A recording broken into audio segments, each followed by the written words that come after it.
Selamat mendengarkan. Fiona duduk dengan gelisah di dalam apartemennya. Wanita itu sangat resah sebab sampai sekarang belum mendapatkan hati Alden. Padahal momen seperti ini adalah kesempatan besar untuk Fiona merebut Alden dari Akila. Terlebih sahabatnya telah pergi dan melepaskan Alden begitu saja. Fiona tersenyum licik, memperhatikan fotonya bersama Akila dan Alden. Foto saat mereka SMA. Di dalam foto itu senyum Akila sangat manis dan merekah. Senyum yang selalu membuat siapapun jatuh cinta. Dan itu membuat Fiona kesal.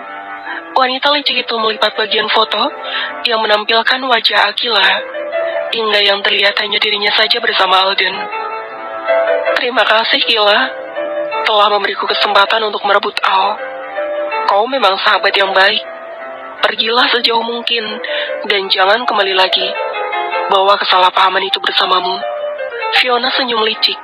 Selama ini Fiona memang tidak bisa merebut hati Alden, tapi dia berhasil membuat kesalahpahaman hingga keduanya berpisah. Fiona beranjak dari duduknya ketika sadar jarum jam telah menunjukkan angka 4 sore.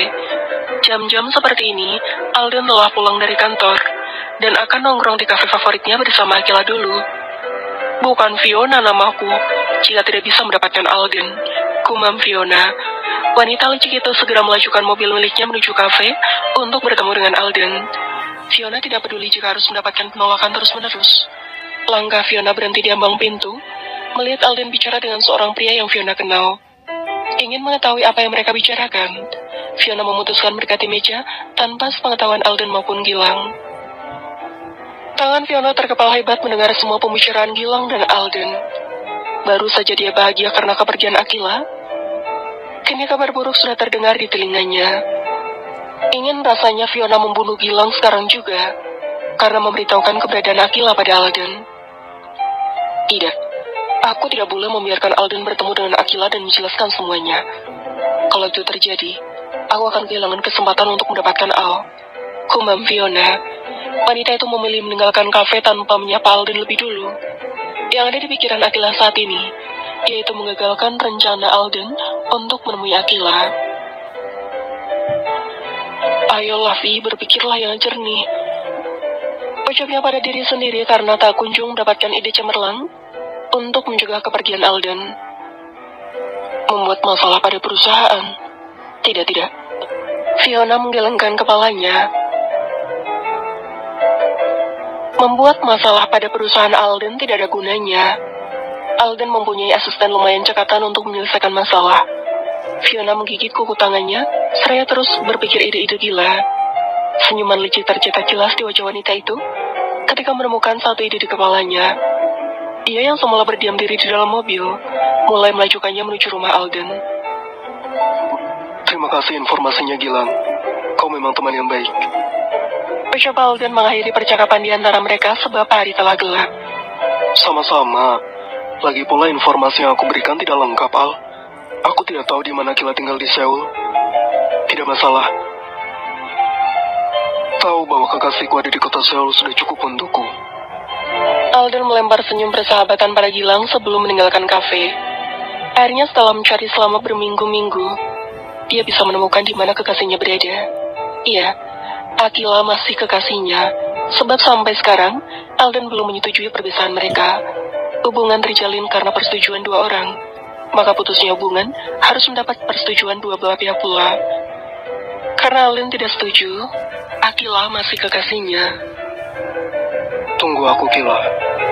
Aku akan membawamu kembali dan memperbaiki apa yang terjadi dalam hubungan kita. Untuk pertama kalinya setelah kejadian malam itu, Alden kembali menampakkan senyum manisnya. Senyum yang seringkali membuat wanita jatuh cinta padanya. Alden segera menghubungi Randy agar mempersiapkan keberangkatannya ke negara Ginseng, agar bertemu dengan Akila dengan cepat. Kau sudah membaca pesan? Saya harap kau cekatan. Saya ingin berangkat malam ini. Ucap Alden tidak terbantahkan pada Randy di seberang telepon. Maaf Tuan, tapi Anda tidak bisa pergi malam ini maupun besok. Proyek yang sedang berjalan akan dibahas kembali dan tidak bisa diwakili oleh siapapun. Alden menghela napas panjang mendengar jawaban menyebalkan dari asistennya.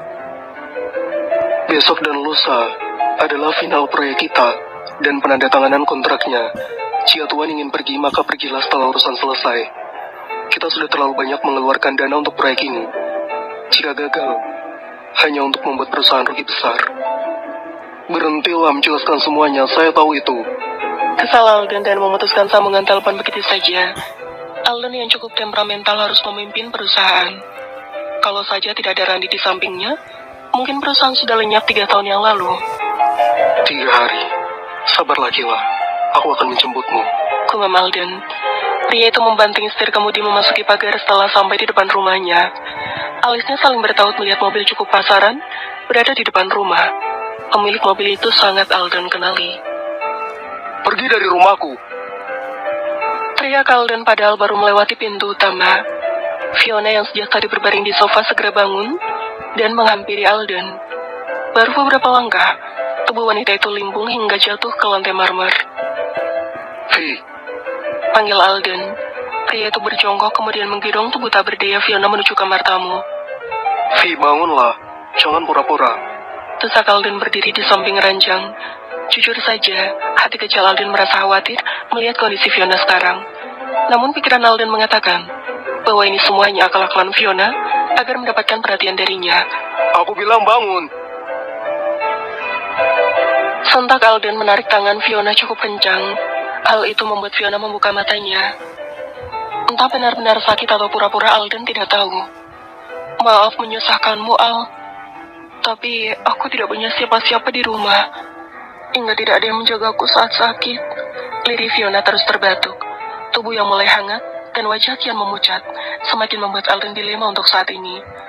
Tinggallah, tapi jangan berani-berani melewati tangga. Ucap Alden hendak keluar dari kamar, tapi langkahnya berhenti sebab tarikan Fiona. Tubuh aku lemas akhir-akhir ini, Al. Apa jangan-jangan aku hamil? Alden senyum sinis. Kalaupun hamil itu pasti bukan anakku. Jawab Alden dan benar-benar meninggalkan kamar Fiona. Sementara Fiona mengepalkan tangannya kuat-kuat. Ternyata usahanya ini tidak membuat Alden simpati padanya. Tidak tahukah Alden bahwa Fiona rela berendam air es di beka berjam-jam agar sakit dan mendapatkan perhatian pria itu? Nyatanya tidak. Usahanya memang tidak sia-sia karena benar-benar sakit. Yang sia-sia sebab tidak mendapatkan perhatian Alden. Aku harus tetap di rumah ini dan mencegah Alden pergi. Kalau bisa, aku akan mengancam Alden bunuh diri kalau sampai dia nekat. Itulah tekad Fiona untuk mencegah Alden pergi. Apalagi Fiona tahu bagaimana lembutnya hati Alden. Pria yang selalu tidak tega juga melihat wanita menderita. Itu adalah Alden Leon Weasley. Bersambung.